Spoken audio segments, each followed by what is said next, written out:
Enhancing Communication Skills. Written and published by Audiobook. Introduction. What if the greatest skill you'll ever need is one you use every single day, but rarely think about? Not your strength, not your intelligence, but your ability to communicate deeply, clearly, and authentically. Communication is more than talking. It's more than choosing the right words. It's the invisible thread that connects one human heart to another. The difference between being heard and being understood. The bridge between isolation and connection. We live in a noisy world. Notifications buzz. Voices shout over each other. Everyone wants to be right, but so few are willing to truly listen. That's where this journey begins. This audiobook isn't just about public speaking or being charismatic in meetings. It's about something more sacred, something more personal. It's about learning to speak with clarity and listen with empathy, to express your truth without fear, to repair what's been broken and build bonds that last. You'll discover how your childhood shaped the way you speak.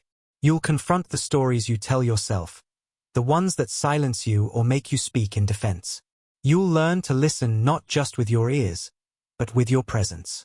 Each chapter is a step deeper into the human experience. You'll meet people who struggled with conflict, silence, shame, and misunderstanding. And you'll witness how simple changes, a pause, a breath, a shift in tone, transformed everything. You'll learn the psychology behind defensiveness, the power of body language, the science of timing, and the art of saying what you truly mean, even when your voice shakes. This isn't theory.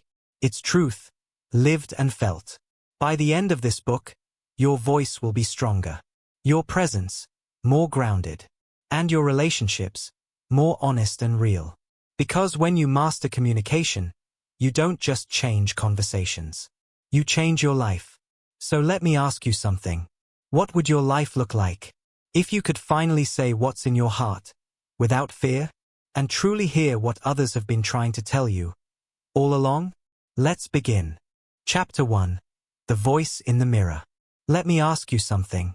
When you speak to yourself in the quiet of your mind, whose voice do you hear? Is it kind? Is it cruel? Does it sound like you? Or someone else entirely? For most of us, the way we communicate with the world begins with how we communicate with ourselves. We speak to others with the echoes of our inner dialogue. If your voice inside is wounded, sharp, or timid, it bleeds into every conversation you have outside. Let's pause for a moment, because this is where real communication begins. Not with words spoken aloud, but with the unspoken ones we repeat in silence every single day. I remember meeting Daniel, a 34-year-old software engineer. Brilliant, logical, quiet. He could write flawless code, build complex systems. But when it came to relationships, he froze. I don't know what to say to people, he admitted once. But it's not just that. I don't think I have anything worth saying. That last sentence pierced me, because that wasn't about vocabulary or confidence. That was about self-worth. Daniel had grown up in a house where silence was safer than speaking. His father was loud, often cruel. Every time Daniel tried to express a feeling, he was mocked. So he stopped trying. He started editing himself before the words ever reached his lips. What he didn't realize was that his communication problem was never about words. It was about permission. He had never been taught he was allowed to speak. We all have a voice in the mirror. The one we carry when no one's watching. The way we talk to ourselves when we fail. When we're afraid. When we're lonely. Or when we need encouragement. And here's the truth. If that inner voice is shaped by criticism, fear, or shame, we'll speak to others through that same lens. That's why the first step in enhancing communication isn't practice. It's healing. Let me take you deeper. Psychologists call this intrapersonal communication. It's the internal dialogue that runs through our mind, shaping how we see the world. Intrapersonal communication affects how we express emotions, how we set boundaries, how we handle conflict, even how we receive compliments. People who grew up in emotionally neglectful environments often minimize their feelings. They say it's not a big deal, or I'm just overreacting, when they're hurt. Why? Because they were taught their emotions were inconvenient. So when these same people try to express something later in life, whether in a marriage, at work, or with friends, they stutter, they withdraw, or they explode, because the pain has no safe outlet. The mirror becomes distorted. The voice becomes tangled. But here's the turning point. Daniel started journaling. Just 10 minutes a day. Not to be poetic, but to be honest. At first, his entries were robotic. Work was fine. I ate lunch. I feel tired. But slowly, he started adding more. I felt ignored in the meeting today. I got nervous when Jess looked disappointed. I don't know why, but I feel like a burden sometimes. That was his voice, returning. And something powerful happened. As his inner voice softened, so did his outer communication. He began to ask people how they were, not out of politeness, but presence. He learned to say, I'm not sure how to explain this, but I want to try. He gave himself space to be imperfect, and others permission to do the same. Because the most powerful communicators aren't the most articulate. They're the most authentic. Let me ask you again. When you speak to yourself, what do you say? And would you ever speak to a friend that way? If not, it's time to change the script. Let's talk about a tool, a simple but powerful one. It's called self-reflective rephrasing. Here's how it works. Identify a negative internal phrase you often use. Example, I'm terrible at talking to people. Ask, where did I learn to say this? Most often, it's from someone else's judgment, not your truth. Rephrase it with honesty and compassion. New version, I'm still learning how to connect with others, and that's okay. This isn't toxic positivity. It's responsible reparenting of your own voice. Do this enough, and you'll start to notice your external conversations shift. You'll pause before reacting. You'll ask better questions. You'll speak with more clarity, because you're no longer at war inside. Before we go on, if this story is opening your eyes, don't forget to like, subscribe, and share the channel. It helps us reach more souls just like yours. Real communication starts with radical self-honesty. So here's your reflection for today. When do you feel most misunderstood? What do you wish people would hear when you speak? And what might be getting in the way, not between you and them, but between you and yourself? The mirror doesn't lie, but sometimes it shows us a version of ourselves we never chose. The good news? You can choose again. And that choice begins with your voice. Chapter 2. The silence between the words. Let me ask you something. When someone speaks to you, really speaks from the heart, do you listen? Or do you wait for your turn to reply? Most people don't listen. They wait. They react. They form comebacks in their minds before the other person even finishes a sentence. But communication, real communication, isn't about saying the right thing. It's about being present enough to hear what's not being said. Let's pause for a moment. Because in every meaningful conversation, there's a space, a silence, a breath between the words. That space is where understanding begins. I want to tell you about Elena. She was a nurse, mid-40s, strong-willed, competent, respected at work, but constantly fighting with her teenage son. I don't know what's wrong with him, she told me. He's always on edge, doesn't listen, shuts down every time I ask him anything. So I asked her a question. When you ask, do you pause long enough to hear his answer? Or do you fill in the silence? She went quiet. Then she said, I guess. I just want to fix it before it gets worse. And that's the trap so many of us fall into. We listen to respond. We listen to fix. We listen to defend. But rarely do we listen to understand. Listening is not a passive act. It's an emotional skill, a mental discipline, a form of presence that requires you to step outside your ego and into someone else's world, even for just a moment. And that's not easy. Why?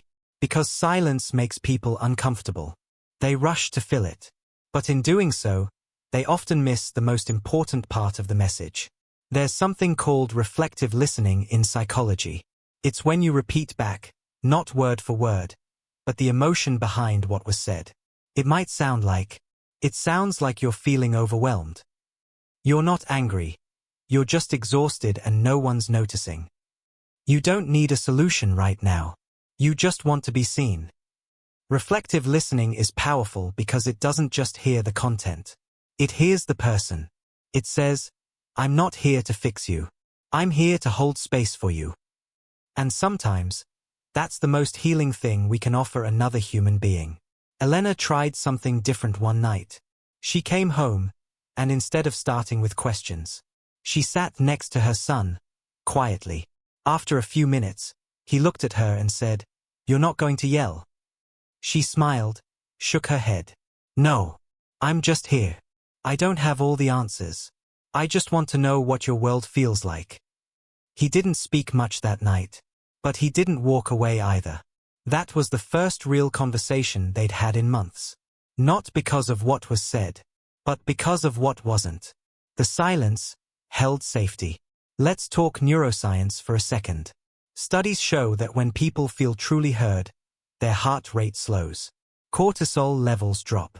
The brain's fear center, the amygdala, deactivates. In short, when you listen without judgment, you calm the storm inside someone else. That's the power of presence. It's not loud. It's not fancy. But it's sacred. And here's the truth. Most people don't need advice. They need attention. Not the kind of attention that interrupts with you should, or well, when I. But the kind that says, I hear you. I'm with you. I'm not going anywhere. Here's a simple exercise to try today. It's called listening without reply. Find someone in your life, a friend, a partner, a child, and ask them one question. How are you really doing? Then do the hardest thing. Say nothing. Just listen. Let them speak. Let there be silence. Count 5 seconds before responding. It will feel unnatural at first. But in that pause, you'll give them something rare, uninterrupted space. Midway through this journey, I want to remind you, if this chapter is helping you slow down and hear more clearly, take a moment to like, subscribe, and share the channel. Your voice helps this message reach someone else who needs it. Communication isn't just about talking. It's about tuning in. Like a radio dial. Sometimes you have to turn down your volume to hear what others are trying to broadcast. You may be wondering, but what if the other person doesn't open up? That's okay. You're not responsible for their vulnerability. You're responsible for your presence. And presence, over time, builds trust. People open up when they feel safe, not when they feel interrogated. So the next time someone says something, anything, practice the pause. Don't rush in. Don't offer a solution. Don't make it about you. Just hold the silence. And you'll start to hear the truth beneath their words. Chapter 3. The words we swallow. Let me ask you something. How many times have you bitten your tongue, swallowed your feelings, and smiled when you wanted to scream? We've all done it. Sometimes out of fear. Sometimes out of politeness. Sometimes because it just felt easier to stay silent. But every time we silence our truth, we build a dam inside ourselves. A dam that eventually cracks. And when it does, the words come out not as gentle rivers, but as floods. I want to tell you about Jenna. She was in her early 30s. Bright. Warm-hearted. The kind of person who could light up a room with her laughter. But she had a secret. She hated confrontation. I always tell myself, it's not worth the fight, she said. But after a while, everything builds up. And then one day, I just explode over something stupid, and I look crazy. Her story isn't rare. It's the story of millions who grew up believing that their needs were an inconvenience. That their anger was dangerous. That their sadness was weakness. So they swallowed it. Day after day. Until even they forgot what they really felt. Here's the truth.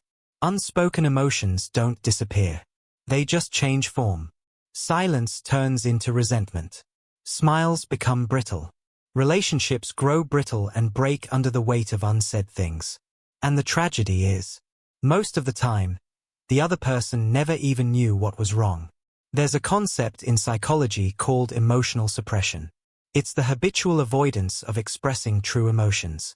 It feels safe in the short term, avoiding conflict, keeping the peace. But long term, it leads to anxiety, depression, and even physical illness. Because the body keeps the score. And words unspoken weigh as much as bricks on the soul. Jenna's breakthrough came in the smallest, simplest way. One day, her coworker forgot to include her on an important email. Normally, Jenna would have fumed silently, stewing all day. But instead, she took a deep breath and said, "Hey, I noticed I wasn't looped in on that project. I'd really appreciate being included. I want to help." That's it. No accusation. No apology for existing.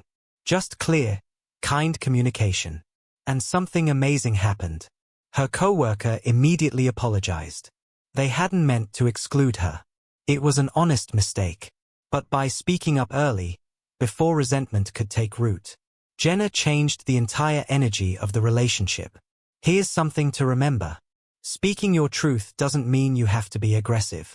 It doesn't mean you have to be perfect. It simply means you respect your emotions enough to express them.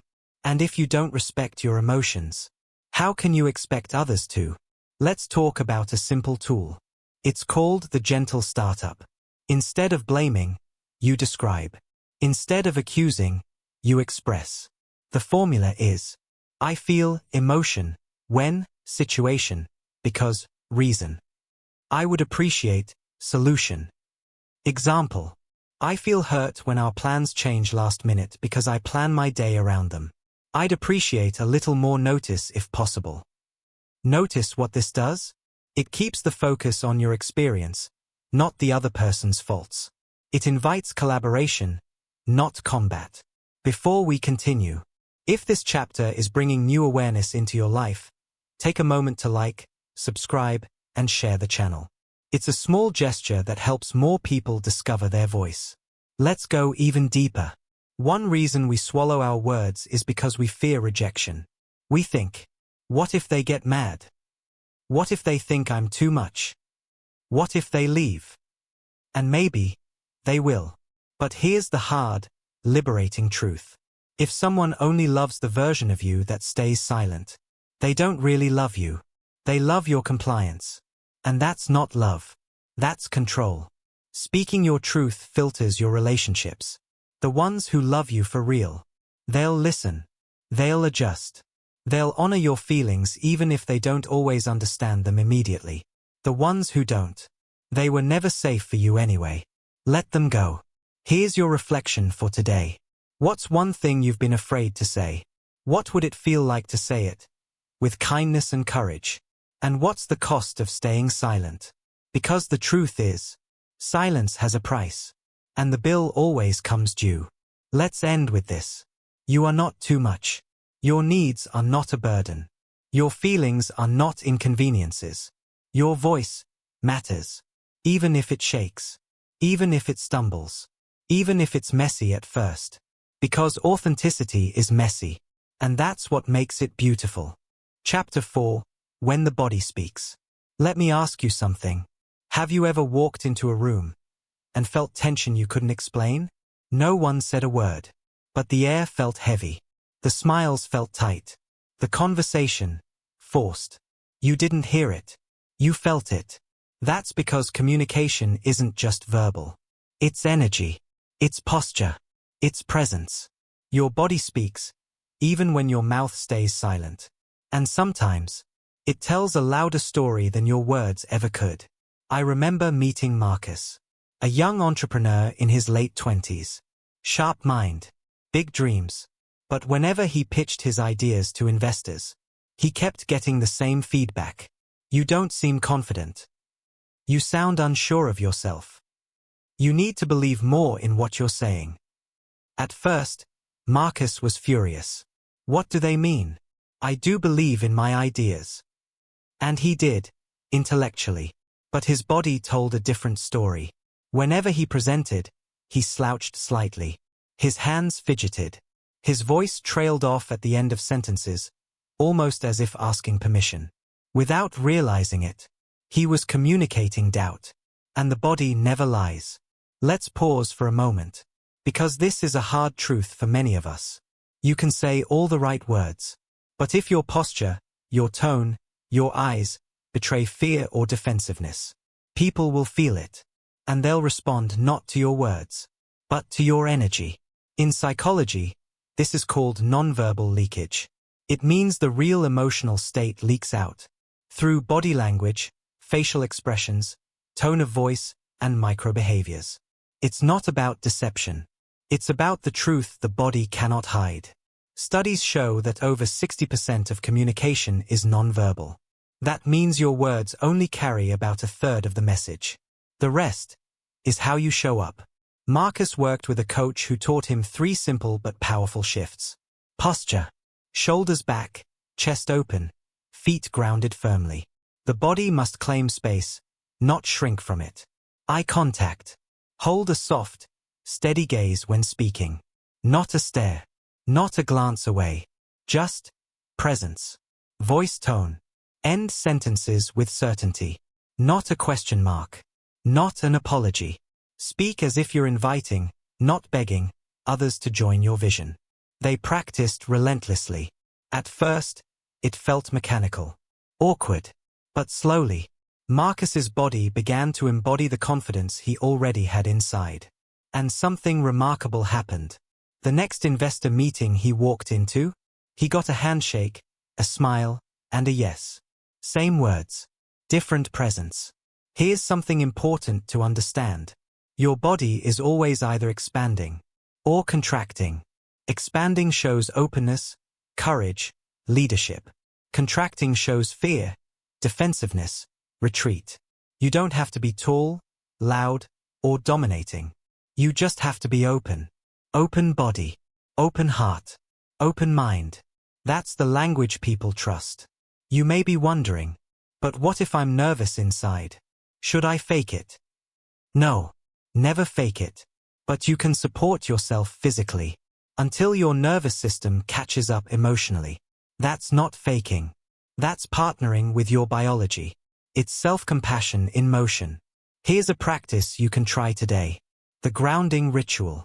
Before an important conversation, plant your feet firmly on the ground. Take 3 slow, deep breaths. Roll your shoulders back and down. Lift your chin slightly, not arrogantly, just aligned. Place one hand over your heart and remind yourself, I have the right to be here. My voice has value. Simple, but transformational. Let's pause. If this chapter is helping you notice your own presence more deeply, please like, subscribe, and share the channel with someone who might need this reminder too. Here's the truth. People won't always remember what you said, but they will always remember how you made them feel. And how you made them feel is written first on your body, long before it's spoken by your words. Today's reflection. How does your body respond when you feel confident? How does it respond when you feel afraid? And what's one physical habit you can adjust, gently, to send a message of openness and trust? Because every gesture you make, every glance, every breath, every movement, is a line in the poem of your life. Make it a poem worth remembering. Chapter 5. Dancing through difficult conversations. Let me ask you something. When you know a conversation could turn tense, do you lean in or shut down? Do you brace yourself for battle? Or do you vanish behind a wall of silence? Most of us. We run. We armor up. We script our defense. We imagine worst-case scenarios in our heads before a single word is even spoken. But here's the truth. Difficult conversations are not wars to be won. They are dances to be learned. And like any dance, they require rhythm, balance, and the willingness to be uncomfortable without running away. I want to tell you about Priya. She was a marketing executive, sharp, articulate, admired by her team. But she dreaded performance reviews. Not receiving them, giving them. I hate giving negative feedback, she confessed. I don't want to hurt anyone's feelings, or make them hate me. So instead, she sugarcoated everything, downplayed issues, avoided hard truths. And over time, her team's performance suffered, not because they didn't care, but because they didn't know what needed to change. She thought she was protecting them, but in reality, she was protecting herself from discomfort. Let's pause for a moment, because so many of us do this. In relationships, in families, in workplaces, we mistake kindness for avoidance, compassion for silence. But real compassion, real leadership, real love, requires the courage to be honest, even, and especially, when it's hard. There's a method in psychology called crucial conversations. It's the art of navigating high-stakes talks where emotions run high and opinions differ. The principles are simple but profound. Start with heart. Before you open your mouth, ask yourself, what's my true intention? Is it to punish or to solve? Stay in dialogue. When emotions flare, don't retreat into silence or attack with words. Stay curious. Keep asking, not accusing. Make it safe. People only open up when they feel safe. That means respecting their dignity, even if you disagree. Master your story. Don't believe everything your emotions tell you. Learn to separate facts from the narratives you create in your head. Priya practiced a new approach before her next review cycle. Instead of scripting every word, she centered herself with a mantra. I am here to serve growth, not judgment. She learned to start feedback with appreciation. Here's what I value about your work. Then transition gently. Here's where I see room for even greater success. She invited conversation instead of delivering verdicts. How do you feel about that? What's your perspective? And she listened. Really listened. Not to rebut. Not to defend. But to understand. And something beautiful happened. Her team didn't crumble under criticism. They blossomed under clarity. Because when feedback is delivered with love and respect, it doesn't break people. It builds them. Let's talk about a simple framework for your next difficult conversation. It's called the bridge model. Acknowledge emotion. I know this might be uncomfortable. Clarify intention. I'm sharing this because I care about our relationship. State facts gently. Stick to observations, not interpretations. Invite dialogue. I want to hear how you're feeling too. Agree on a path forward. Not a demand. A partnership. Before we move further, if this chapter is helping you rethink how you approach tough conversations, take a second to like, subscribe, and share this channel. You never know who might need this wisdom today. You may be wondering, but what if they react badly? Here's the truth. You can't control another person's emotions. You can only control the spirit in which you speak. And when you come with respect, clarity, and an open heart, you've already done your part. Their reaction is about their story, not yours. Today's reflection. What's a conversation you've been avoiding? What are you really afraid of? The other person's anger, or your own discomfort? And what would change if you saw the conversation not as a battle, but as a dance? Because in every difficult conversation, there's a hidden invitation. An invitation to deepen trust, to clear confusion, to choose truth over comfort. The dance might feel clumsy at first, but with practice, you'll move with more grace, more heart, more courage. Chapter 6. The questions that unlock hearts. Let me ask you something. When was the last time someone asked you a question that made you stop and think? Really think? Not a casual, how's it going? Not a checklist question, but a question so sincere, so open, that you felt seen just by being asked. Most people think communication is about what you say, but often, it's about what you ask. Because the right question can open doors that statements never will. I remember a conversation with a woman named Leah. Leah had been married for 20 years. A good marriage, by all appearances. Shared routines. Shared memories. Shared responsibilities. But something had gone quiet between them. A distance that no one talked about, but everyone could feel. One evening, During a workshop, she told me, "We talk every day, but it feels like we're just exchanging information, not really connecting." So I asked her, "When was the last time you asked him a question you didn't already know the answer to?" She blinked, thought about it, and slowly shook her head. It had been years. They weren't disconnected because they stopped talking. They were disconnected because they stopped curious. And curiosity is the heartbeat of connection. Let's pause for a moment. Because this matters. When you stop being curious about someone, you stop seeing them. You see only the version you think you already know. The fixed image. The predictable answer. But people aren't statues. They are rivers. Always flowing. Always changing. And good communication requires stepping into that river, again and again, with wonder. There's a concept in coaching and therapy called powerful questions. A powerful question doesn't assume, doesn't accuse, doesn't rush. It invites discovery. It invites presence. Examples of powerful questions. What's something you've been thinking about lately, but haven't said out loud? What do you wish more people understood about you? If fear wasn't a factor, what would you try? What's one thing that would make today better for you? Notice something? These questions don't just ask for facts. They ask for feelings, for dreams, for vulnerability, and they give permission for honesty to rise. Leah went home that night and tried something new. Instead of the usual "how was your day" routine, she sat down next to her husband, looked him in the eye, and asked, "What's been on your mind lately that you haven't had a chance to talk about?"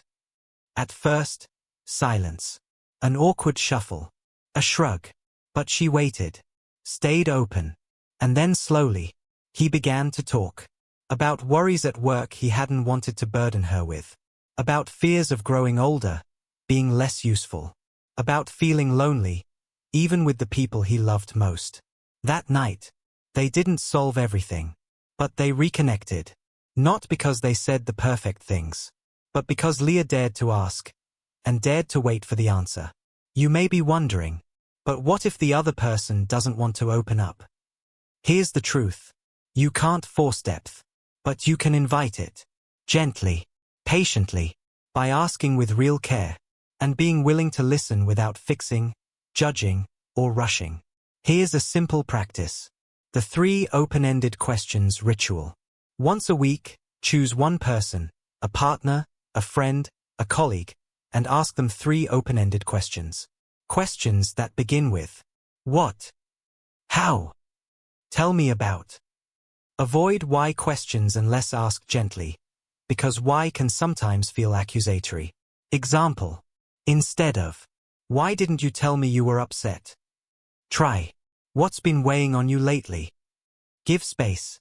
Give silence. Let them find their words. And when they do, treasure them. Because vulnerability is a gift, not a guarantee. Before we continue, if this chapter is helping you rethink the power of asking better questions, take a moment to like, subscribe, and share this channel.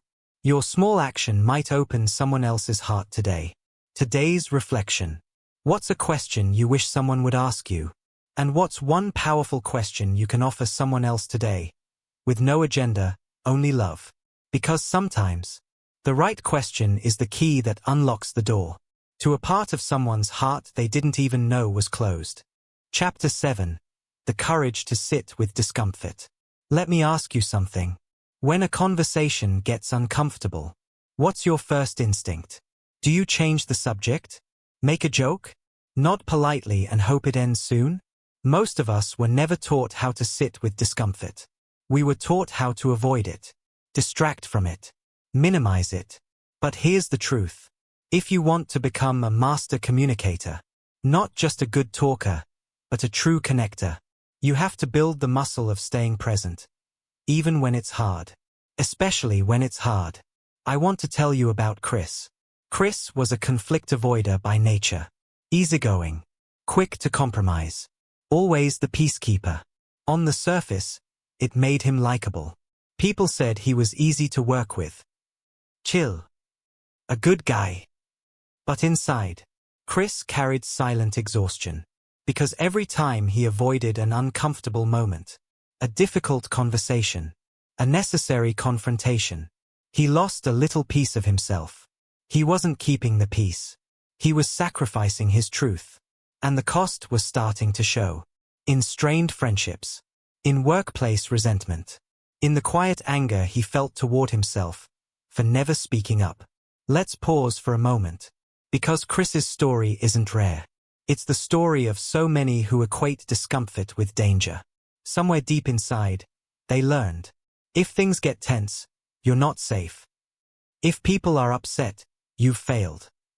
But tension isn't failure. Discomfort isn't danger. It's a doorway, a threshold, an invitation to something realer than comfort could ever offer. There's a powerful concept in emotional psychology called distress tolerance. It's the ability to endure emotional discomfort without escaping, reacting, or shutting down. People with high distress tolerance stay grounded during difficult conversations. Resist the urge to interrupt or defend. Allow space for emotions, their own and others, without judgment. And here's the beautiful paradox. The more you practice staying with discomfort, the less power it has over you. What once felt unbearable becomes simply another wave to breathe through. Chris decided to practice.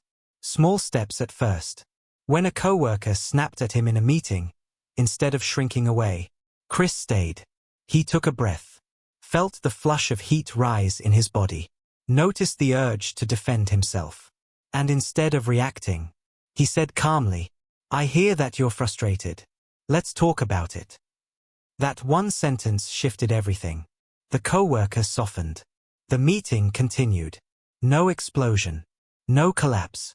Just two human beings, sitting together in the honest messiness of communication. You may be wondering, but what if it feels unbearable in the moment? Here's the truth.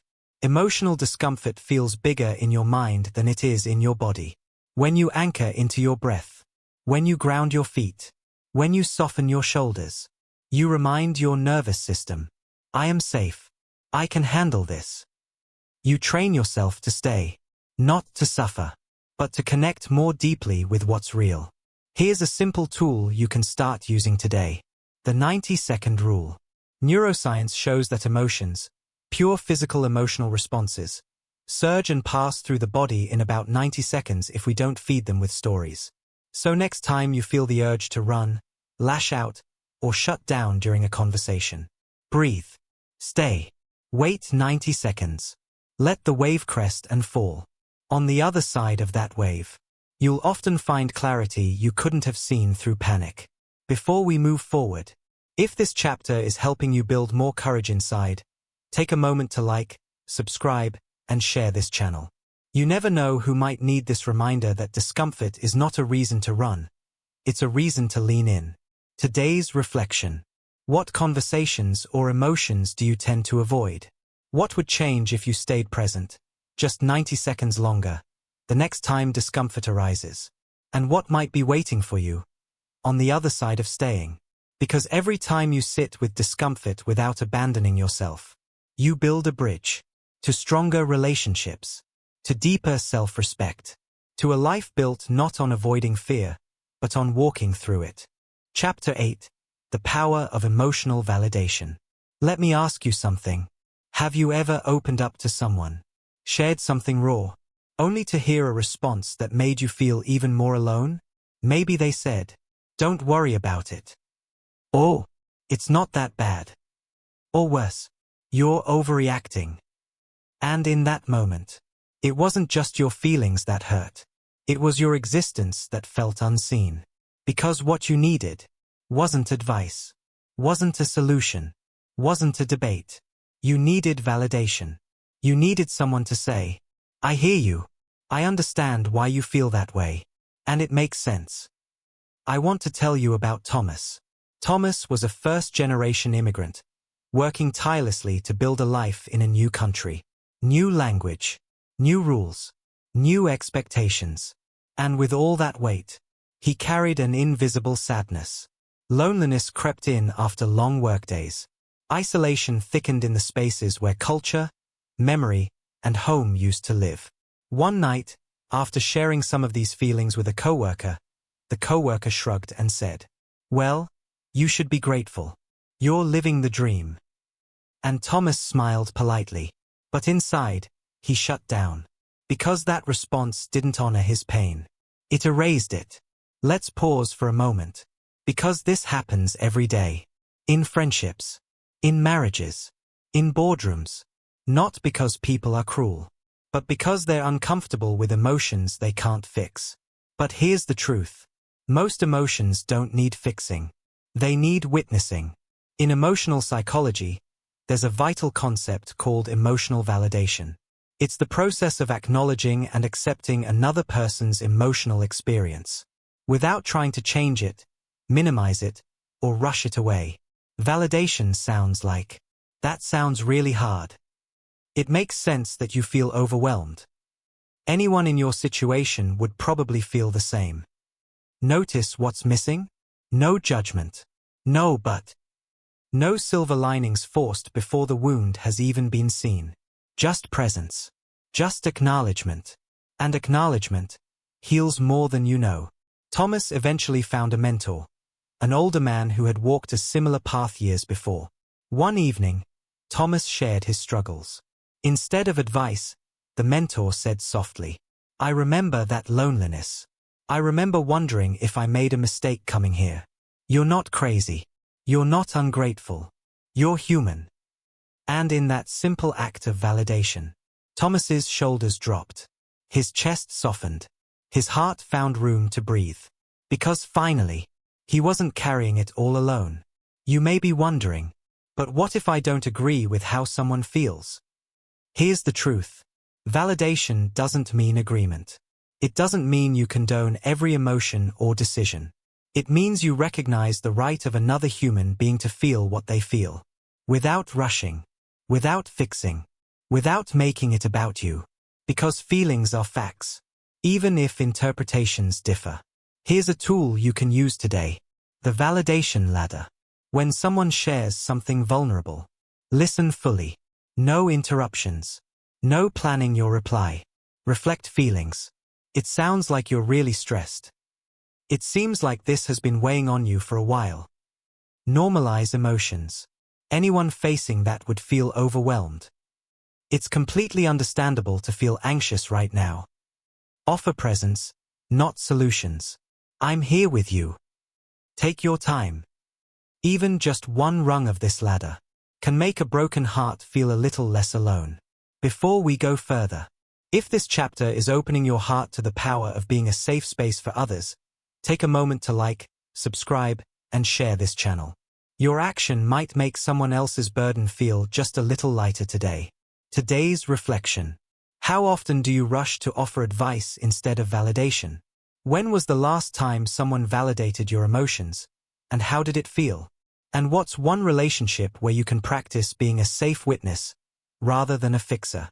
Because sometimes, the greatest gift you can give another person isn't your wisdom. It's your presence, your patience, your willingness to say, "I don't have all the answers, but I'm here, and I'm not going anywhere." Chapter 9. The Unseen Language of Boundaries. Let me ask you something. Have you ever said yes when every fiber of your being was screaming no? Have you ever swallowed your exhaustion, forced a smile, and told yourself, "It's fine, I'll just deal with it"? If you have, you're not alone. Because for many of us, communication doesn't break because of what's said. It breaks because of what's allowed. Or more accurately, what we allow to happen when we forget our boundaries. I want to tell you about MIA. MIA was the go-to person for everyone around her. Need a favor? Ask MIA. Need to vent? MIA will listen for hours. Need help at work? Even if it wasn't her responsibility, MIA would pick up the slack. On the outside, she looked like a hero. On the inside, she was crumbling. Exhausted. Resentful. Invisible. Because somewhere along the way, MIA learned that love was earned through sacrifice. That her worth was measured by how much she could tolerate. And when she finally reached a breaking point, it wasn't because anyone changed.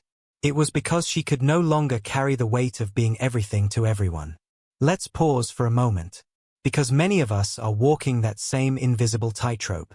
We think being a good communicator means being agreeable, accommodating, selfless. But here's the truth. Good communication, real, healthy communication, requires boundaries. Because boundaries are not walls. They are bridges. Bridges that allow connection without collapse. Without boundaries, there is no honesty. Only silent resentment. And resentment poisons communication faster than any argument ever could. In emotional psychology, boundaries are understood as the limits we set to protect our well-being, energy, and values. There are different types of boundaries. Emotional boundaries, protecting your right to your feelings without being manipulated or gaslit. Physical boundaries, respecting personal space and bodily autonomy. Time boundaries, valuing your time and deciding how much you can realistically give. Mental boundaries, honoring your right to your own thoughts, opinions, and beliefs. Each type of boundary is a language, a way of saying, this is who I am. This is what I need. This is where I end and you begin. Without shame, without apology, MIA began her journey back to herself by practicing something simple but life-changing. The word no. Not no, sorry. Not no, maybe later. Not no, unless you really need me. Just no, thank you. At first, it felt like betrayal. Like she was letting people down. But slowly, she realized she was letting herself stand up. And a funny thing happened. The people who truly cared about MIA respected her more. The ones who only loved her for her compliance drifted away. Painful? Yes. Liberating? Absolutely. You may be wondering, but what if setting boundaries makes people angry? Here's the truth. Healthy boundaries will upset unhealthy expectations. That's not cruelty. That's clarity. And while some people may resist, the relationships that survive will be stronger, healthier, and more truthful than before. Here's a tool you can practice today. The boundary statement formula. When setting a boundary, state the limit clearly. I'm not available for calls after 8 p.m. Affirm your need without apology. I need evenings to recharge so I can show up fully the next day. Offer kindness, not compromise. I appreciate your understanding. Notice. No over-explaining. No justifying. No guilt. Clear. Firm. Compassionate.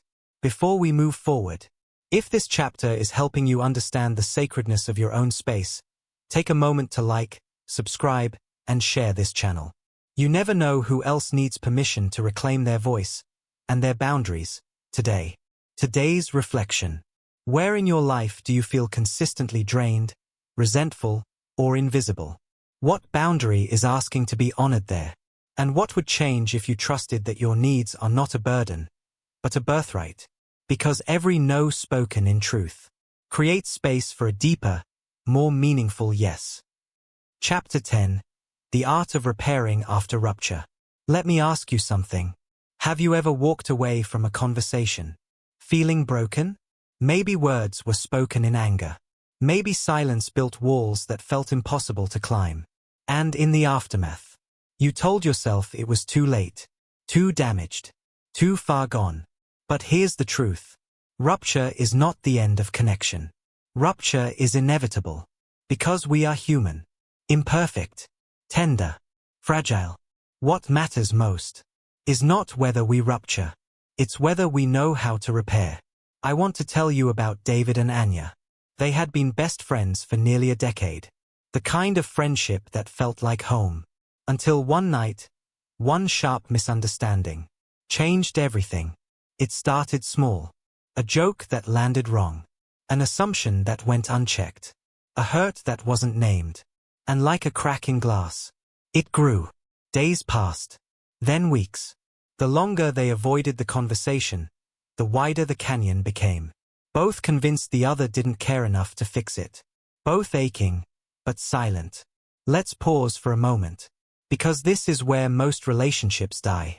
Not because of the original wound, but because of the silence that followed. Because no one taught us that repair is not weakness. It's wisdom. It's courage.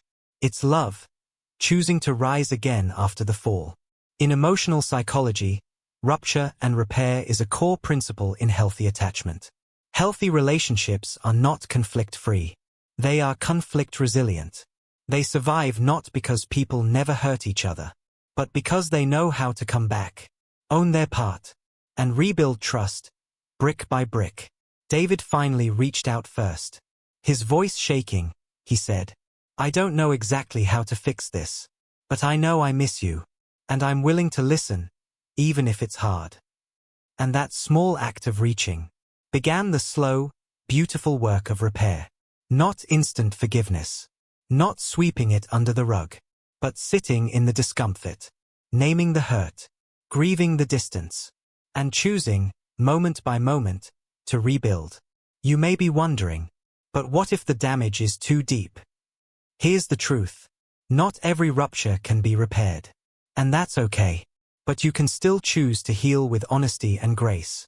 Whether or not the other person meets you halfway. Repair isn't always about restoring the relationship. Sometimes it's about restoring your own integrity. The part of you that knows. I showed up. I spoke my truth. I loved even when it was messy. Here's a framework you can use when seeking repair. The 4 steps of repair. Acknowledge the rupture. I know there's been distance between us, and I feel it too. Own your part. I realize that when I said, or did, ______, it hurt you. Express genuine care. Our connection matters to me. I don't want to lose it. Invite dialogue, not demand forgiveness. I'd love to hear how you're feeling when you're ready. This approach removes blame. It removes pressure. It creates space for healing. Not by force, but by invitation. Before we move forward, if this chapter is giving you hope that even broken bonds can find a way back, take a moment to like, subscribe, and share this channel. You never know whose heart might need a second chance today. Today's reflection. Is there someone in your life where a rupture has been left unattended? What fear is holding you back from initiating repair? And what would change, even inside you, if you took the first step? Because connection isn't just built in the easy moments. It's built in the moments we dare to say, I see where we broke, and I still believe we're worth mending.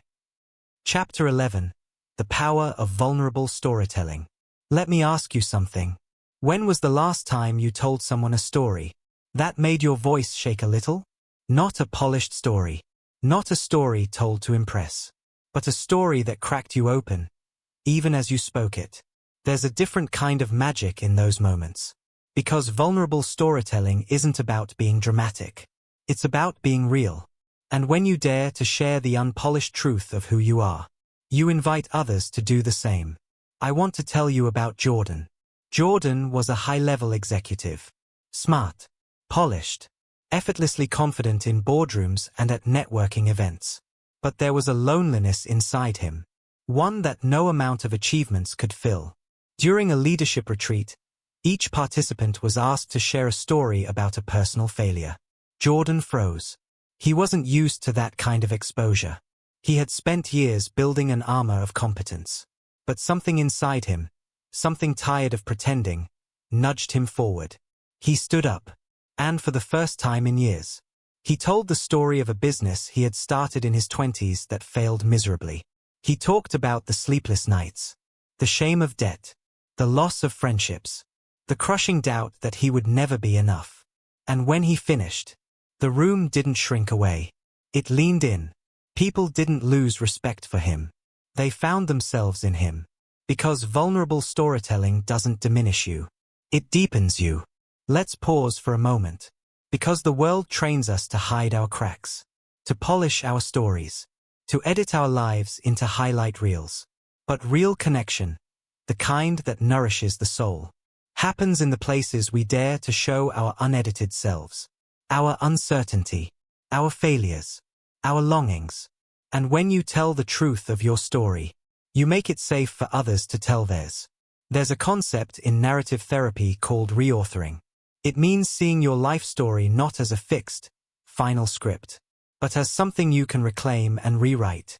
Not by erasing the pain, but by giving it meaning, by choosing to share it with courage instead of shame.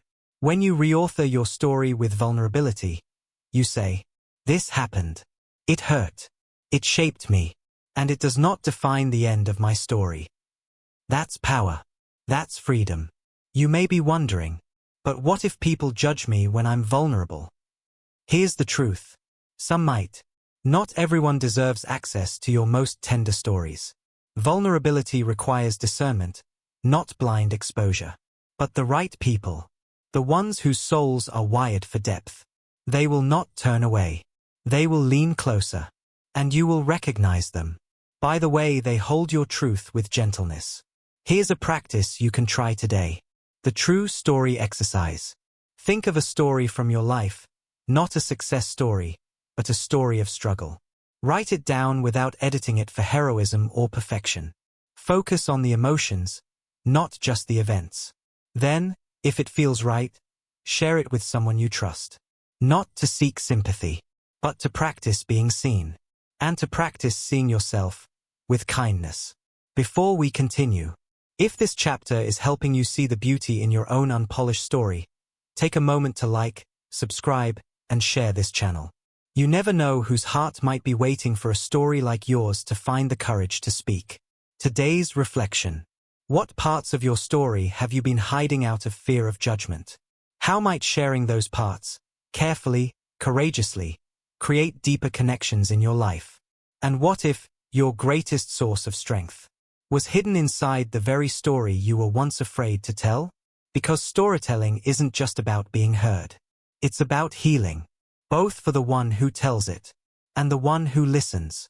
Chapter 12. The Art of Choosing the Right Moment. Let me ask you something. Have you ever said something important, but it landed wrong, simply because the timing wasn't right? The words were true. The emotions were real. But the moment was off. And in communication, timing isn't just important. It's everything. Because even the most beautiful truth, when spoken at the wrong time, can sound like a betrayal. I want to tell you about Emily and her father. For years, there had been an invisible wall between them. Words left unsaid. Memories packed away like fragile china.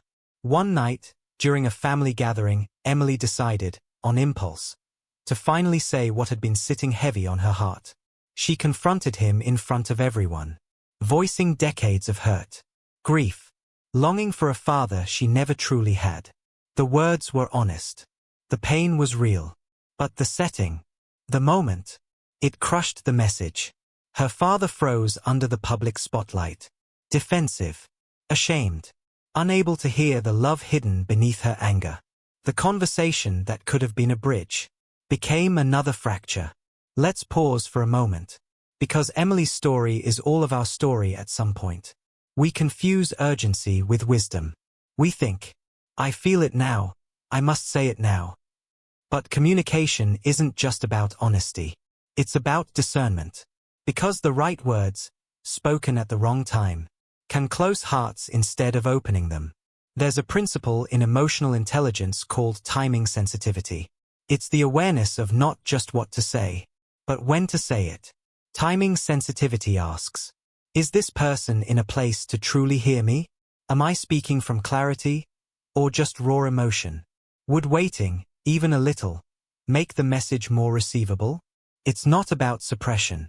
It's about stewardship, caring as much about how your truth is received as you care about speaking it. Emily, after that painful night, took a different path. She invited her father to coffee. Just the two of them. No audience. No pressure. And this time, she didn't lead with anger. She led with longing. She said, I want to understand you better. I want to tell you what's been heavy for me, not to blame you, but to finally be real with you. And in the safety of that quieter moment, her father, a man who had always struggled with vulnerability, listened, really listened. Tears filled his eyes.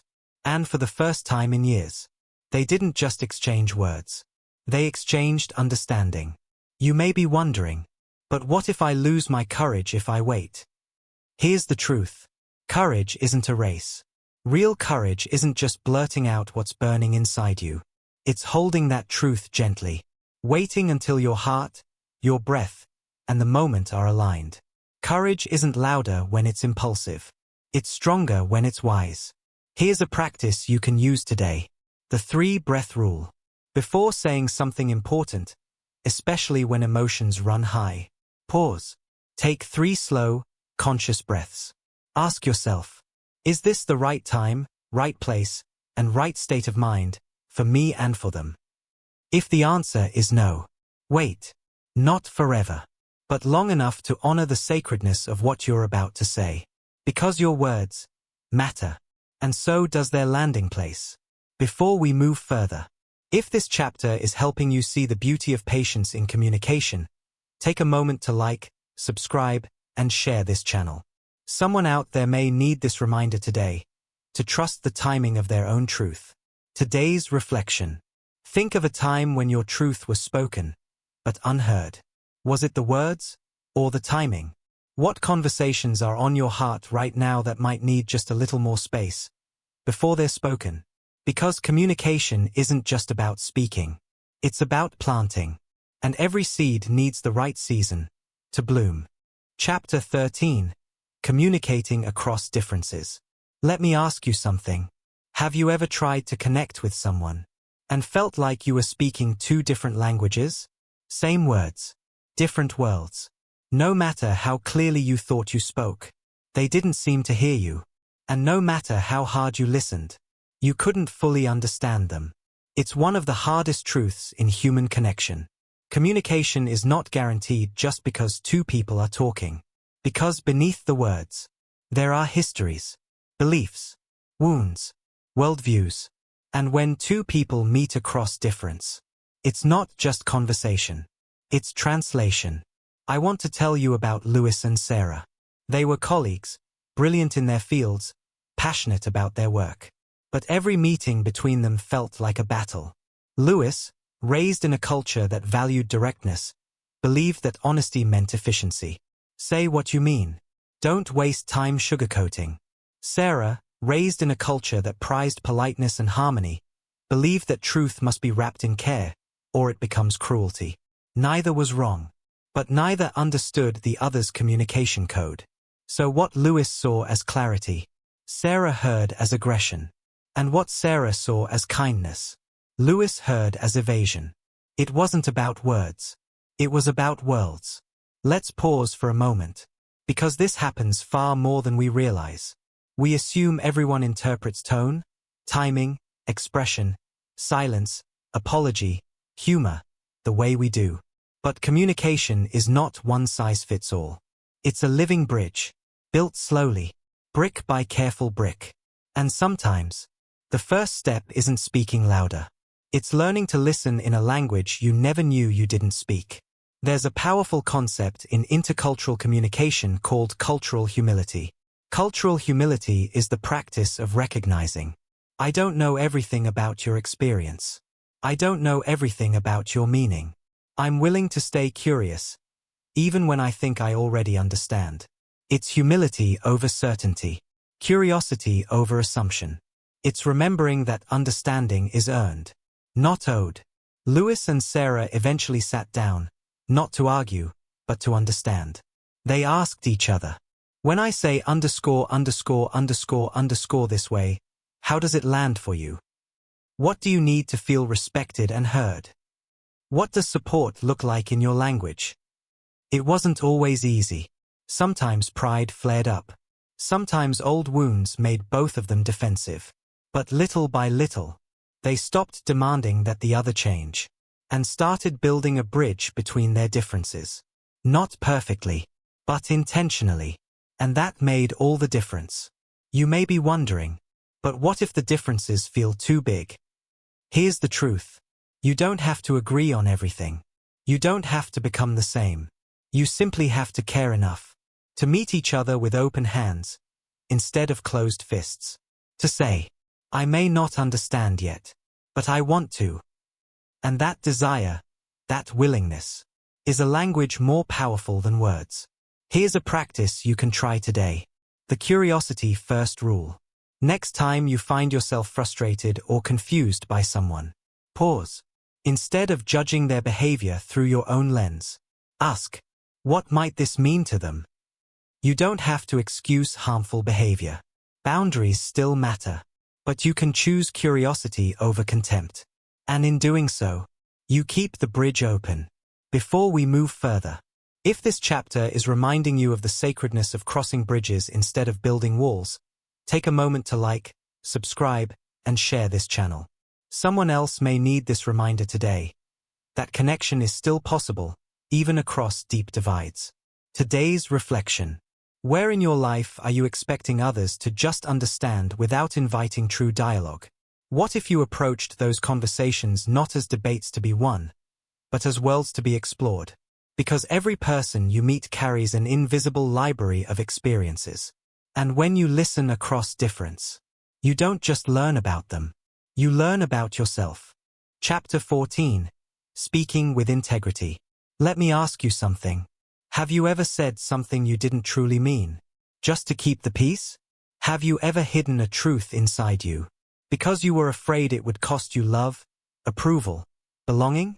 If you have, you're not alone. Most people don't struggle to talk. They struggle to speak from their deepest truth.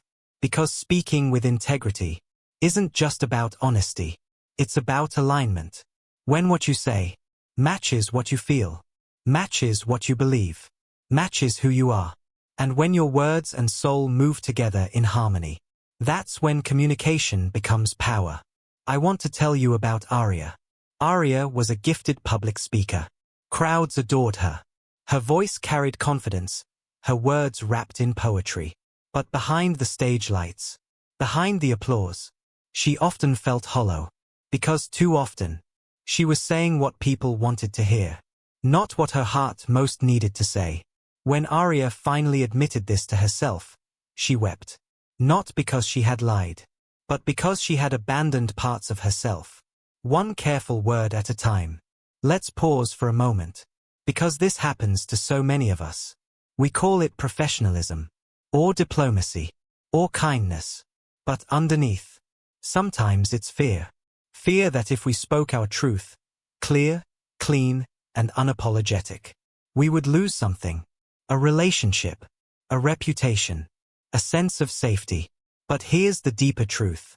Anything you have to betray yourself to keep isn't truly yours. And the cost of abandoning your voice is far greater than the cost of disappointing someone else. In communication psychology, there's a concept called congruent communication. It means your verbal, emotional, and non-verbal messages all align.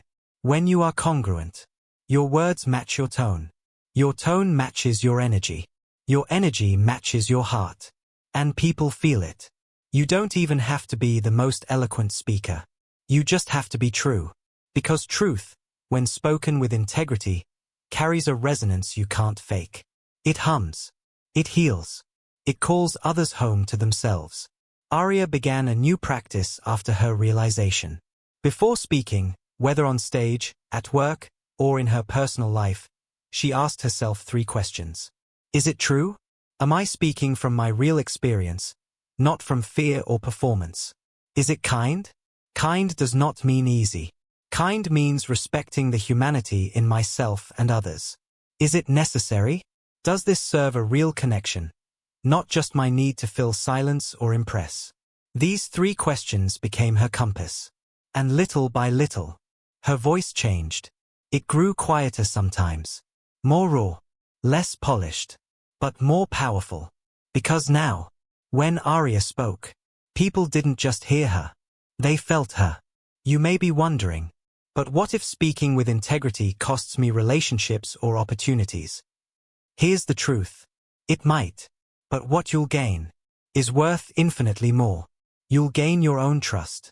And when you trust yourself, you become unstoppable. You become magnetic, not because you're trying to impress, but because you are living, breathing truth. And truth is rare. It's priceless.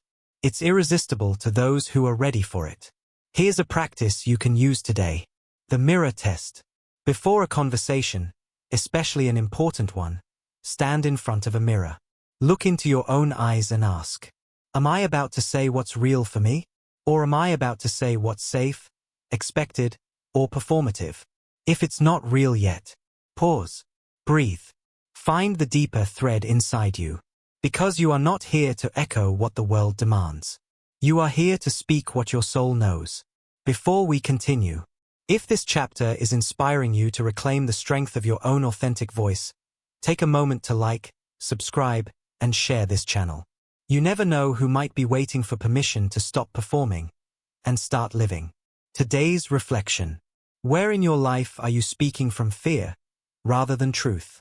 What might change if you trusted your real voice, even if it trembled at first? And what if the people who truly belong in your life are waiting to meet the version of you that's finally unafraid to speak from the heart? Because when you speak with integrity, you don't just communicate, you liberate yourself and everyone listening. Chapter 15. The Sacred Power of Silence. Let me ask you something. When a conversation goes quiet, when the words drift away and nothing fills the space, how do you feel? Uncomfortable? Awkward? Eager to fill the emptiness with something? Anything? You're not alone. Most of us were never taught to trust silence. We were taught to fear it, to fill it, to run from it. But here's the truth. Silence isn't the absence of communication. Silence is communication. It is a sacred space, where meaning deepens, where hearts breathe, where truth often whispers what words are too clumsy to carry. I want to tell you about Noah. Noah was a therapist. Brilliant, compassionate. But when he first started his practice, he struggled. Whenever a client paused, whenever tears came, whenever a sentence trailed into trembling silence, Noah panicked inside. He rushed to speak, to soothe, to rescue. He thought he was being helpful. But in reality, he was interrupting something holy. Because sometimes, silence isn't a problem to solve. It's a healing unfolding. If we can just stay long enough to witness it. Let's pause for a moment. Because this isn't just about therapy rooms. It's about every moment you sit across from someone who's struggling, or reaching for words they don't fully have yet. When you rush in with answers, distractions, or reassurances, you may feel useful, but you might also rob them of something essential. The space to find themselves. The space to meet their own truth. In communication psychology, there's a powerful concept called therapeutic silence. It's the intentional use of pauses to encourage reflection, emotional processing, and deeper connection. It's the understanding that sometimes, words are too small for what needs to be felt. And when you honor the silence, you honor the speaker's inner world. You say, without saying, take your time. I'm not rushing you. Your truth is safe here. That kind of presence is rare, and it's transformative. Noah learned over time to trust the silence, to soften his own anxiety, to sit with the pauses, to let the client's story unfold not on his schedule, but on their soul's schedule. And what he found was that the real breakthroughs didn't always happen in the talking. They happened in the being, in the tearful glances, in the trembling breath, in the quiet bravery of hearts daring to show themselves. You may be wondering, but won't people think I'm awkward or don't know what to say if I stay silent? Here's the truth. Most people don't fear your silence. They fear your judgment. They fear your impatience. But if your silence is compassionate, if it's filled with warmth, presence, and patience, it becomes a sanctuary, a place where deeper truths can surface. Here's a practice you can use today. The 5-second rule of silence. After someone finishes speaking, especially about something emotional or important, count slowly to 5 in your mind before replying. Let the words settle. Let the meaning breathe. You may be amazed what unfolds in those quiet spaces. A sigh, a deeper revelation, a courage that needed just a little more room to rise.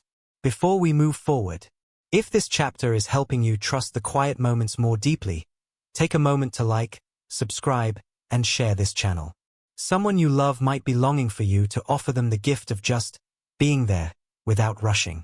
Today's reflection. How do you usually react to silence in conversations? What would it feel like to sit in that space without needing to fill it? And what deeper truths might emerge in yourself and others if you honored silence as part of the conversation, not a break from it? Because sometimes the most powerful thing you can say is nothing at all. Just presence. Just breath.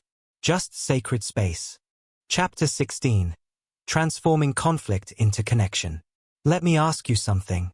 When conflict rises between you and someone you care about, what story do you tell yourself? This is bad. This means we're not compatible.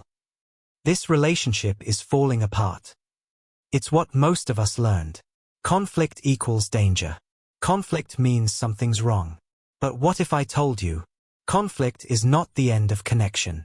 It's the birthplace of deeper trust, if we learn how to stay present inside it.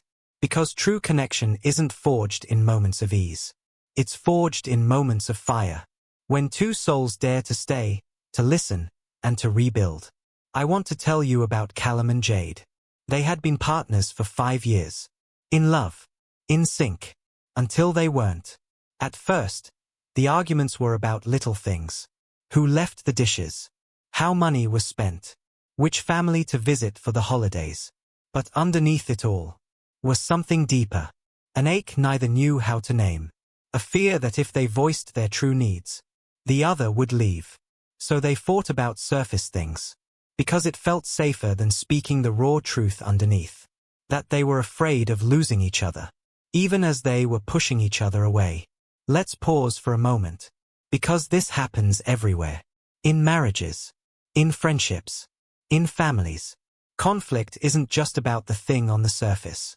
It's about the emotions underneath. Fear. Loneliness. Grief. Longing to be seen. And if you only argue about the surface, you miss the invitation to real healing. In communication psychology, there's a powerful idea called underneath the iceberg. It means that what's visible in a conflict, the anger, the sarcasm, the cold silence, is only the tip. Beneath it are deeper emotions, primary emotions, tender emotions, ones we often hide, even from ourselves. Callum and Jade found themselves at a breaking point. One night, after another argument that left them both raw and exhausted, Jade finally whispered, "I'm scared you don't really want me anymore." And in that moment, everything shifted. Because anger is easy. It feels powerful. It feels protective. But fear requires honesty. It requires vulnerability. Callum, hearing her real truth, not just her anger, softened. And he admitted, "I've been scared too. Scared I'm not enough for you. Scared you'll outgrow me." And from that moment of mutual unveiling, the fight wasn't about dishes anymore. It was about both of them standing at the doorway of deeper connection and choosing to walk through it together. You may be wondering, but what if the other person just stays defensive? Here's the truth. You can't force someone to open, but you can create a climate where opening feels safer. And it begins with you. When you speak from your deeper emotions, your fears, your needs, your hopes, instead of just your anger, you invite the other person to do the same. Not always instantly, not always perfectly, but little by little, you change the dance. Here's a tool you can practice today. The conflict de-escalation script. When you feel a conversation heating up, pause. Take a breath. Say, "I don't want to fight you. I want to understand you. And I want you to understand me." Then, and this is important, share your primary emotion, not your secondary reaction. Example. Instead of, "You're so selfish," say, "I'm feeling scared and alone right now, and I don't know how to say it." Truth disarms defenses. Not always immediately, but consistently. Because underneath every raised voice is a heart that's afraid it's not being heard. Before we move forward, if this chapter is helping you see conflict not as an ending, but as a beginning, take a moment to like, subscribe, and share this channel. You never know who else might be one brave conversation away from a breakthrough. Today's reflection.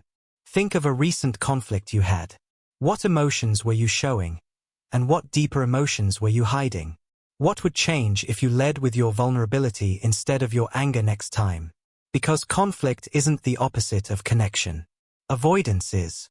When you stay, when you soften, when you reveal the heart under the armor, you turn battles into bridges. And every time you choose connection over control, you build a relationship that's not just functional, but transformational. Chapter 17. The energy you bring into the room. Let me ask you something. When you walk into a room, before you say a single word, what do people feel? Do they feel tension tighten the air? Do they feel warmth wash over them? Do they brace themselves? Or breathe easier? Most people think communication starts when they open their mouths. But the truth is, communication starts the moment you enter. Because long before you speak, your energy speaks. It says everything your words can't hide. I want to tell you about Jonah. Jonah was a manager at a growing tech company. Smart. Strategic. On paper, a great leader. But people dreaded meetings with him. They couldn't explain it exactly. He wasn't rude. He wasn't loud. Yet whenever he walked into the room, the energy shifted. Conversations dulled. Smiles faded.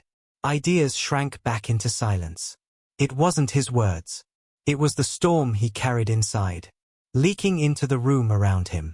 Stress, self-doubt, frustration he thought he was hiding, but couldn't, because energy is louder than words. Let's pause for a moment, because this isn't just about Jonah. It's about all of us. You bring your internal state into every space you enter, every conversation, every glance, every silence. If you carry calm, people breathe easier near you. If you carry chaos, people brace against you. And it's not because you're bad. It's because energy is contagious. We are wired, biologically, emotionally, to feel each other before we understand each other. In emotional psychology, this is called emotional contagion. It's the phenomenon where one person's emotional state influences others, often unconsciously. It's why laughter spreads. It's why panic spreads. It's why a single calm presence can de-escalate an entire room. You don't have to say anything. You simply have to be something. Jonah didn't realize the impact of his energy until a brave colleague gently told him. When you walk in the room, it feels like we're preparing for battle. It stung. It humbled him. But instead of getting defensive, Jonah got curious. He started a new practice. Before every meeting, before every conversation, he checked in with himself. What am I carrying today? Am I bringing stress or openness? Am I bringing judgment or curiosity? If he noticed tension knotting inside him, he paused, breathed, grounded himself in the intention he wanted to embody. I want to bring calm. I want to bring clarity. I want to bring presence. And slowly, meetings changed. Not because Jonah became a different person, but because he became a different presence. You may be wondering, but what if I can't control how I feel? Here's the truth. You don't have to fake peace. You don't have to pretend. You simply have to become aware. Because awareness itself softens the storm. When you notice your tension, when you breathe into it, when you choose to carry it gently instead of unleashing it onto others, you change the atmosphere. Even if you're still nervous, even if you're still uncertain, your awareness becomes your anchor. And anchored people are a lighthouse in any storm. Here's a practice you can try today. The doorway pause. Before entering any important space, a meeting, a date, a difficult conversation, pause at the doorway. Place one hand on your heart, even if only briefly. Breathe deeply. Set a silent intention. I choose to bring ___ into this space. Maybe you choose calm. Maybe you choose compassion. Maybe you choose openness. Name it. Carry it. Let it speak for you, before your words ever do.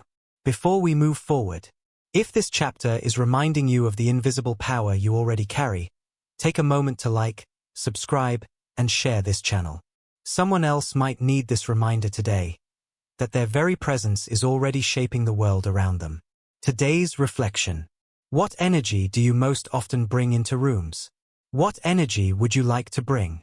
And what would change in your relationships, your leadership, your life, if you chose that energy intentionally each day? Because communication isn't just what you say. It's who you are when you walk into the room. Chapter 18. The gift of being fully present. Let me ask you something. When someone talks to you, do you really hear them? Not just the words. Not just the summary, but the heartbeat underneath what they're trying to say. Or are you already half gone? Thinking about your next reply, about your to-do list, about somewhere else you need to be? You're not alone. We live in a distracted world. A world that rewards speed over depth, multitasking over meaning. But here's the truth. The rarest, most powerful gift you can give another human being is your full presence. Not half your mind. Not polite nodding. Your full soul attention. Because presence is love, without needing to say a single word. I want to tell you about Claire. Claire wasn't a therapist. She wasn't a coach. She wasn't trained in any special communication technique. But people were drawn to her. Strangers opened up to her in grocery stores. Friends came to her with their hardest problems. Children trusted her instantly. When asked why people felt so safe with her, she shrugged and said, "I just try to be fully there. Not to fix. Not to perform. Just to be." She didn't realize it, but Claire was offering something sacred. In a world that constantly pulls us away from the moment, she stayed. And people could feel it. Let's pause for a moment. Because so much of what we think of as communication problems are actually presence problems. Misunderstandings, missed signals, emotional disconnection, all symptoms of absent attention. Because you can't fake presence. You either are, or you aren't. And deep down, every soul can feel the difference. In mindfulness psychology, presence is understood as deep attunement. It means allowing your full awareness, mental, emotional, physical, to rest completely in the now. When you are present, you're not planning your next words while the other person is still speaking. You're not mentally solving their problem while they're sharing their heart. You're simply witnessing them, fully, tenderly, without rush or agenda. And that witnessing heals, more than advice, more than solutions. Because sometimes people don't need answers.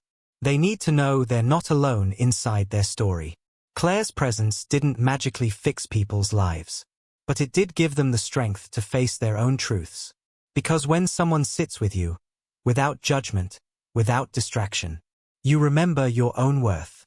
You remember you are not invisible. You matter. And that remembering can change everything. You may be wondering, but what if my mind keeps wandering even when I want to be present? Here's the truth. Presence isn't perfection. Presence is practice. Your mind will wander. It's what minds do. The magic isn't in never drifting. The magic is in noticing when you drift. And gently, lovingly bringing yourself back. Again, and again, and again. Each return is an act of love. Here's a simple practice you can use today. The 3-point presence check. When someone is speaking to you, check. Eyes. Are my eyes soft, open, meeting theirs? Body. Is my body facing them, not turned away or checking a device? Mind. Am I with them, not rehearsing, not retreating? If you notice yourself slipping away, don't judge yourself. Just come back. Breathe. Anchor. Stay. Because being fully present isn't a technique you master once. It's a devotion you renew every day.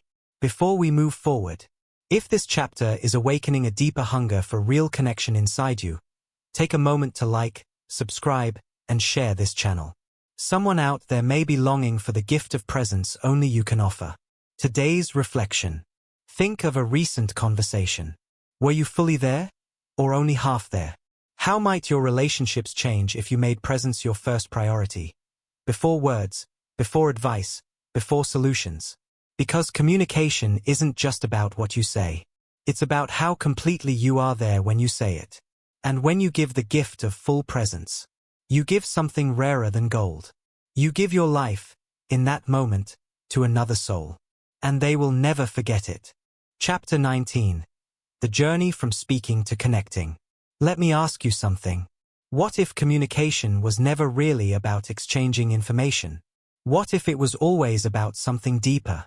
A longing to be seen. A longing to be understood. A longing to be known, and loved anyway. Because beneath every conversation, every question, every silence, is the same ancient human hope. Will you see me? Will you hear me? Will you stay with me, even here? That is the real heart of communication. Not just speaking, not just listening, but connecting. I want to tell you about Sophia. Sophia was a mediator, called in when families, companies, even communities were at war with themselves. She was brilliant at negotiating terms. But over time, she realized something powerful. Agreements were easy to write. Real healing was something else entirely. It wasn't facts that changed hearts. It wasn't logical arguments. It was connection. Moments where someone dared to lower their guard. Where eyes filled with tears instead of anger. Where the human behind the hurt was finally seen. Those were the moments when transformation began. And they almost never came through the perfect words. They came through the courage to connect. Let's pause for a moment. Because this changes everything. It's tempting to think, if I just say it better, they'll understand me. If I just argue smarter, they'll agree with me. If I just explain longer, they'll love me. But connection isn't about cleverness. It's about courage. The courage to drop the armor. The courage to stay soft in a hard world. The courage to listen without trying to fix. The courage to speak without trying to control. It's about risking vulnerability. For the sake of something more beautiful than certainty. True connection. There's a profound truth in relationship psychology called the vulnerability loop. It works like this. One person takes a risk. They reveal a truth, a fear, a tender hope.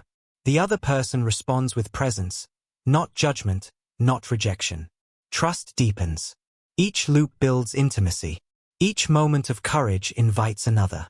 And over time, two hearts that once spoke different languages learn to understand each other without translation. Not perfectly, not without effort, but beautifully, bravely, tenderly. You may be wondering, but what if I reach out, and the other person doesn't meet me there? Here's the truth. You can't control their response. And connection isn't something you can force. But every time you choose to be real, even if the other can't yet, you honor your own soul. You say, I am willing to live with an open heart, even in a world that sometimes rewards closed ones. And that choice alone changes you, strengthens you, softens you, liberates you. Here's a practice you can carry forward. The connection compass. In every important conversation, ask yourself, am I speaking to be right or to be real? Am I listening to correct or to understand? Am I aiming for agreement or for connection? Let connection be your compass, not winning, not performing, not defending, just reaching, heart to heart. And when both people are willing to reach, miracles happen.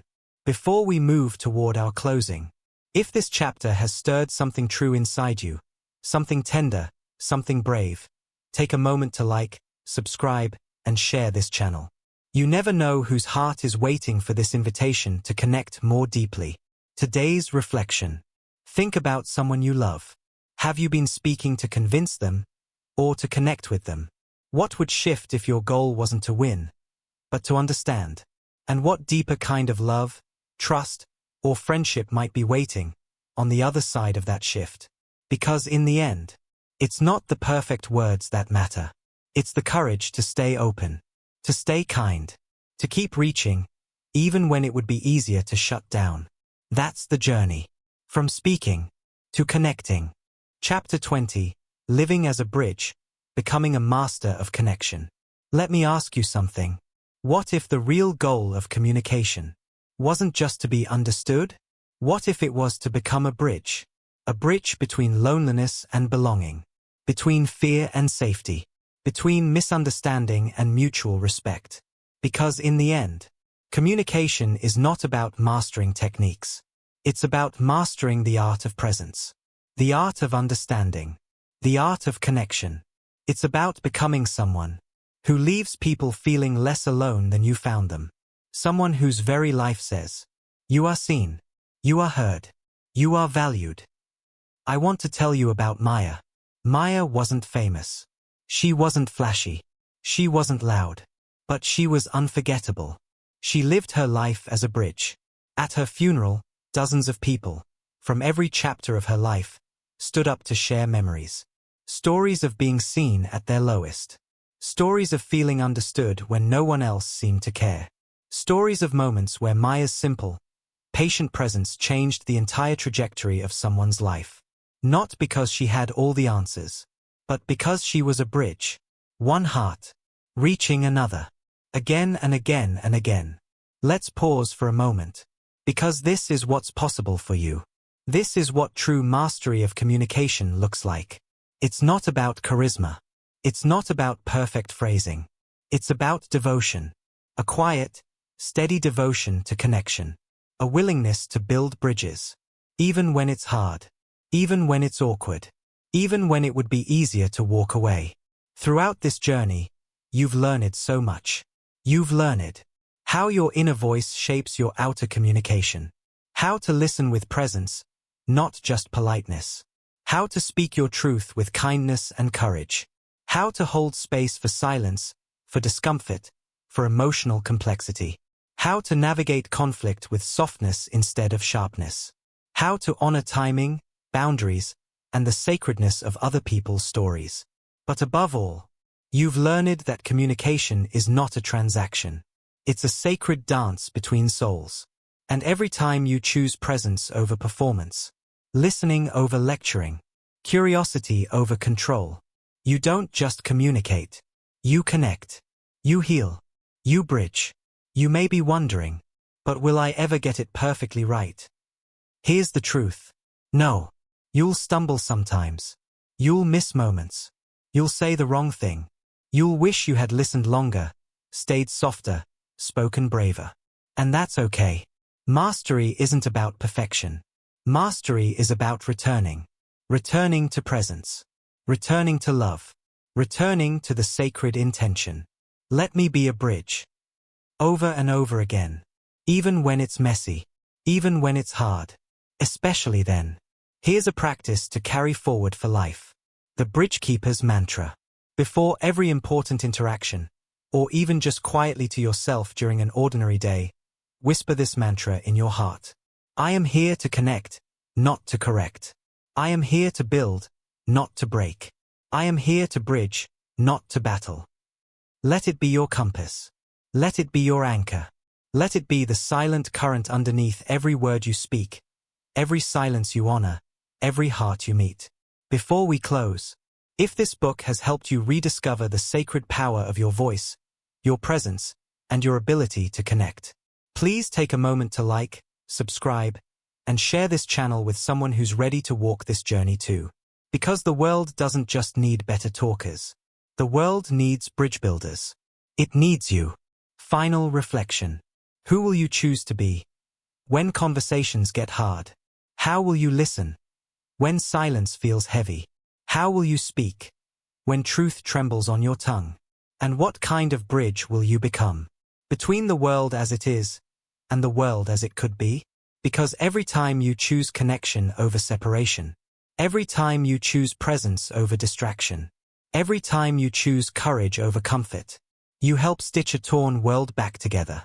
One conversation at a time. One heart at a time. One small, sacred bridge at a time. And that, my friend, is the true art of communication. It's the true art of being human. Thank you for walking this journey. You are ready. Go build your bridges. The world is waiting for you.